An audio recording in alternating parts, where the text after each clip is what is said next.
En la cadena SER, Hoy por Hoy, con Pedro Blanco.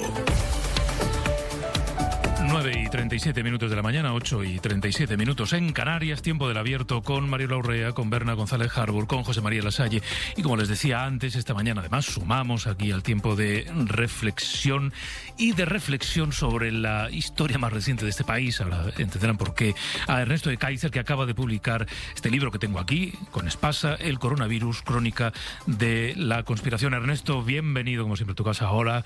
Muchas gracias. Buenos días a todos y gracias por invitarme. No, hombre, déjame que lea un párrafo del prólogo de este libro. Dice: el crispavirus describe la reedición de un ciclo de la historia política contemporánea de España. Un ciclo de política dura, un ciclo de polarización extrema, esta vez sin terrorismo asesino, pero con terrorismo verbal. Un ciclo que suele preceder con su virulencia desbordante a los cambios gubernamentales en España, que pretende ser su antesala directa. Estamos en eso. Estamos en eso, hemos pasado una etapa, el pico, yo diría, el punto más alto de la tensión lo hemos pasado. El punto más alto de la tensión lo defino yo como el ataque inmisericordia al estado de alarma por parte de los partidos independentistas, que consideraban, para su propio calado de votos, obviamente, el estado de alarma como un intento de recentralizar España, quitarnos las autonomías. Y por el otro lado de la derecha, el PP, Vox, denunciando el estado de alarma como un estado de excepción. Y esto termina con el estado de alarma.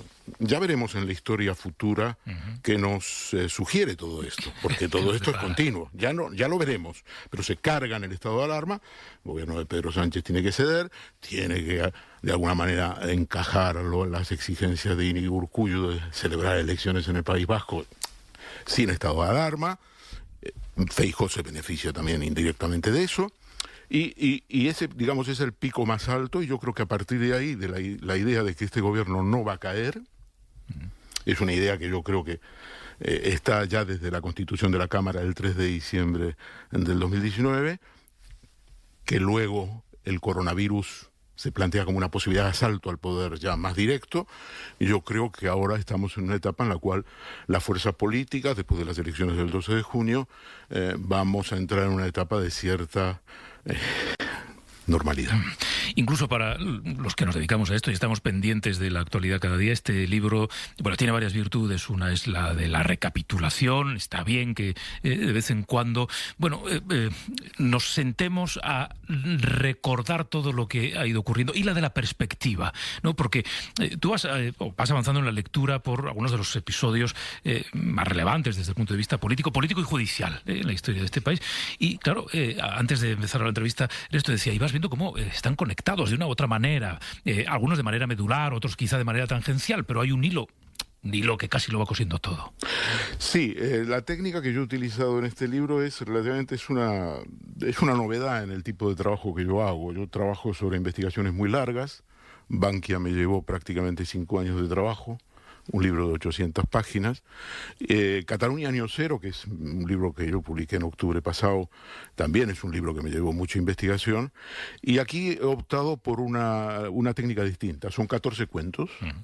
Es el relato breve, pero poniendo el énfasis en la información que no se conoce. En todo lo que son los entresijos de cómo se va armando esa conspiración. Estamos hablando de una conspiración, no del delito 17.1 del Código Penal, donde algunas personas se ponen de acuerdo para cometer un delito. Estamos hablando de una conspiración en toda regla, pero no de la conspiración penal. Y lo que vemos es cómo el mosaico se va armando, cómo el presidente del Tribunal Superior de Justicia de Castilla-La Mancha se conecta con lo que hace el presidente del Tribunal Superior de Castilla-León, cómo mandan a los registros civiles las órdenes para que les digan por qué han sido las defunciones cuando los registros civiles no tienen esa función, a los efectos de mostrar que el gobierno miente, que el gobierno manipula el número de las víctimas. Es evidente que ha habido problemas con el número de víctimas, pero ese es el problema que tenemos que reflexionar, y es que pensábamos que teníamos el mejor estado autonómico antes de esta crisis, o más o menos el más. Sí. O uno muy se revelaba como que resistente. Pensábamos que teníamos el mejor sistema sanitario del mundo. Pues ni lo uno ni lo otro. Esta crisis ha puesto, no nos hemos puesto ni siquiera de acuerdo en las comunidades autónomas sobre las estadísticas.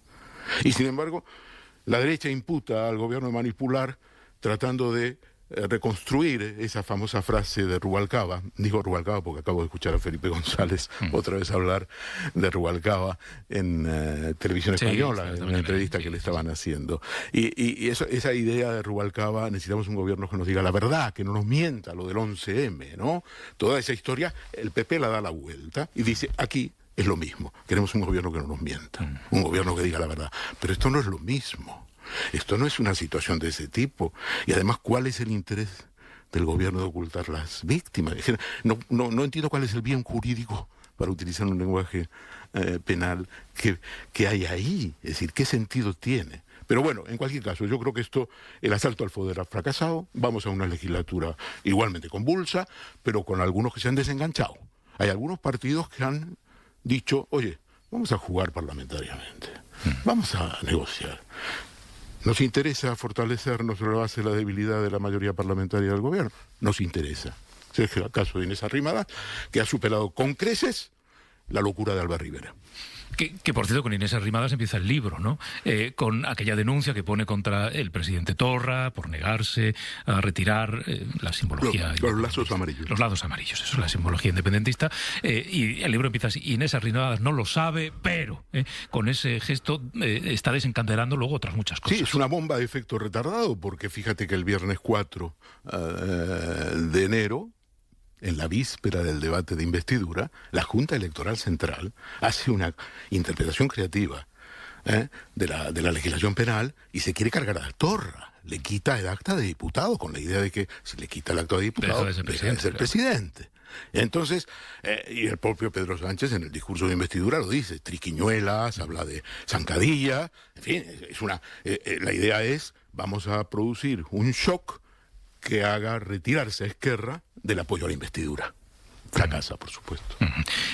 Ha ocurrido una cosa, o me ha ocurrido una cosa muy, muy curiosa, en fin, simplemente es una coincidencia, pero ayer, justo antes de caer rendido por la noche, estaba leyendo, en el número no sé cuál es, pero el capítulo que dedicas a la fortuna de Juan Carlos I, del rey emérito, recordando, en fin, algunos de los elementos fundamentales. Esta mañana, cuando me despierto y veo la portada del Mundo, que, en fin, reproduce esa carta que envía ese despacho en nombre de Corina a la Casa Real, digo, me parece que lo leí anoche, no sé si lo he soñado o no, he buscado el capítulo, efectivamente ahí está mencionada esa carta que hoy se reproduce en la portada. Esa es una historia realmente fascinante, porque aparte del componente penal, presuntamente penal, ya veremos, está toda la dinámica personal entre el que entonces era el rey Juan Carlos I y Corina. Y está una escena que a mí me gusta mucho. Cada uno tiene sus escenas, incluso el autor tiene escenas preferentes, que es la comparecencia del general Sanz Roldán, el director del CNI, en la Comisión de Secretos Oficiales, ¿no? Donde, pues él reconoce que ha ido a Londres en el 2012 para hablar con Corina, reconducir la situación, pero lo que es sorprendente es que en un momento determinado le dice, y quiero aclararos una cosa, quiero aclararos que se ha dicho que el rey Juan Carlos, pues en la Pascua Militar del año 14, pues estaba muy cansado y que realmente hablaba balbuceante, se refirió, en lugar de referirse a la milicia, se refirió a la familia. Realmente, si lo vuelves a escuchar, como yo lo volví a escuchar después de obtener esta información, y dice, pues no es eso.